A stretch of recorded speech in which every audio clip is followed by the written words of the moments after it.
বন্ধুরা, আজ সকাল থেকে একটাও ভিডিও করতে পারিনি। মন টন ভালো লাগে না করতে।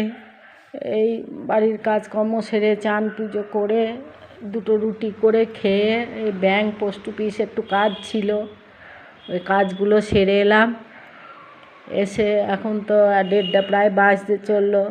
দেখি দুটো ভাত বসাবো, খাবো।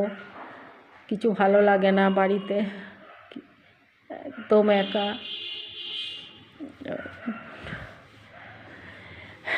আমার নাতি বৌমা নাতনি ওদের জন্যে খুব মন খারাপ করছে। কি করব, উপায়ও তো নেই, থাকতেও তো হবে বলো বাড়িতে। খুব মন খারাপ করছে, ওদের জন্যে কষ্ট হচ্ছে খুব। আমি কাউকে বোঝাতে পারবো না, বুঝলে তোমরা।